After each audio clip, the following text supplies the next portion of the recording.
are live on the web. We're going to talk about the electronic forms.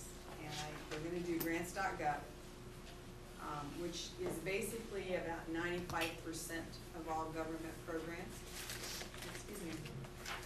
And even some state programs use grants.gov now. And so NSF is the only major agency that has their own system. However, you can submit an NSF grant through grants.gov. Most people don't because FastLane works a little slicker. It's a little easier to navigate through, but you can if you need to. Okay, I have selected an RFP from USDA on the Agriculture and Food Research Initiative. It's a foundational program. But before, I forgot one step. On the top of your packet, you'll see the Lincoln University grant fact sheet. You want to have a copy of this handy when you go to fill in these forms, because you're not going to be able to pull up the form you used before and tweak it. You have to use the form attached to the RFP that you're answering. I'm going to show you why. This is what it looks like when you first go into grants.gov and you first read the announcement. Okay? Tells you who's eligible, when it's due, sometimes how much money. In this one, it tells you that it's $78 million and they're hoping to fund 420 projects. And lots of people who are eligible. And it describes the program. This is kind of where you get the idea, yeah, this is something that I'd like to look at. And there are a couple modifications here. Okay. To get the application, I'm going to click on that link, which will then take you to this screen. And you have shots of all these screens, or printed copies of all of these screens in your packet. And it's going to show you, it's going to tell you some things about you need to be signed up and you must have CureEdge Viewer or Adobe Reader. If you don't have Adobe Reader, you know that it's free. Most people here on campus have the full Adobe package, which works as well.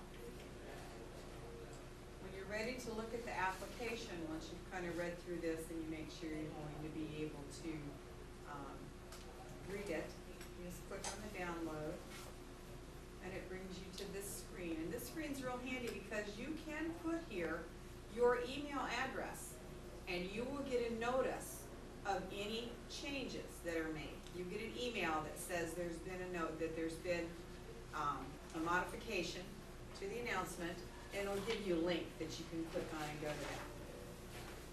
Your application is actually in two pieces, and that's because they're usually big pieces. You need to download the instructions. That's the first thing you need to do. And it's huge, because this is about a 54-page document.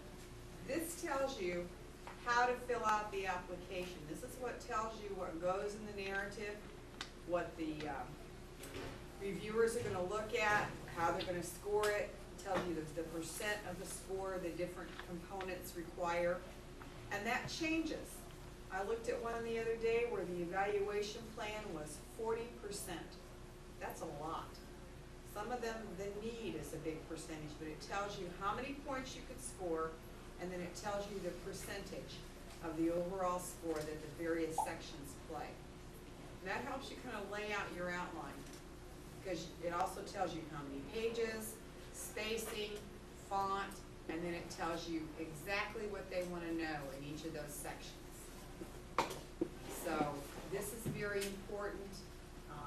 If you can read it online, my hat's off to you. I generally print it out. I make notes on it. I might read it 3 or 4 times, and I keep it real handy. We're not going to go through any of that today. But after you have the application guide, then you're going to download the package. And you also have this. Once you download the package, the application package, you want to save it to your your desktop. You do not want to put information in and leave it on the web. You want to save it to your desktop, and do not put it on a thumb drive. That's very important. If you put it on a thumb drive, before you send it to Kendra for her to upload it, you need to make sure you've put it on your desktop and then attached it. In some of the agencies, not all of them, but some of them, there are issues with files that have been on a thumb drive. I'm not sure what they are. I didn't understand that message, but it said in big red letters, do not send these files from a thumb drive. They need to have an IP number. It has to go for an IP number. And that probably is it. I'm not real technical. I can fill out these forms, and that's about it. Okay, when you get to this form, you're going to notice the first thing is the application filing name. That's who we are, and that will be Lincoln University. It helps if I can type, doesn't it? And then all these mandatory documents that are here, you have to move each one that's in the mandatory box. You must have included in your package, and you have to click on it and tell it to move it. You can't open it until you move it to the next box. You can move them one at a time. You can move them all at one time. That's up to you. But these are the required pieces by the agency. What it does is it strings all these forms together. Gives you the place to attach any supplemental documents, your budget justification, and your narrative, and all of those things. There are places included in this document for you to attach them. And then when you look at the optional documents to see if they fit what you're doing. In this case, the only optional document is the subaward budget attachment, if you have one. If you don't have one, you don't need to worry about it. What is it? The SF-424 is the face page, and it's used by almost all federal agencies use the SF-424. And they also, the budget is very similar.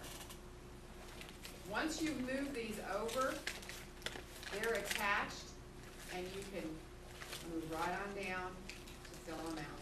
Oh. It's attached right there. And you have copies of all of these. And you have a blank copy, and there's a reason for that. Each time that you write a proposal using grants.gov, you will download a new application.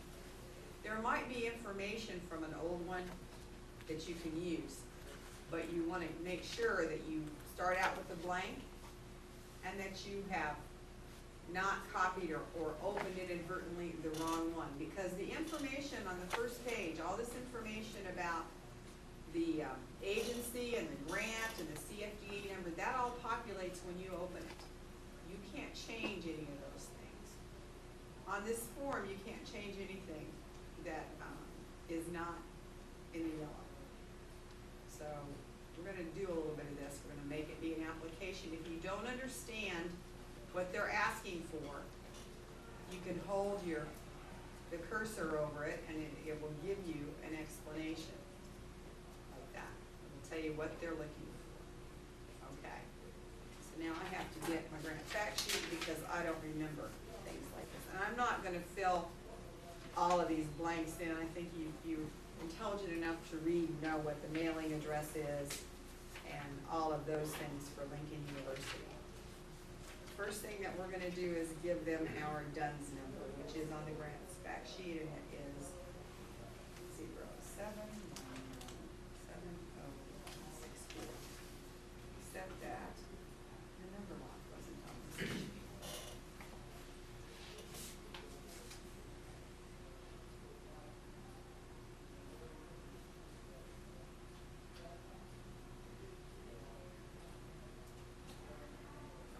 And if you use the tab, you just move right on along to the next one. Sometimes the headings on these aren't self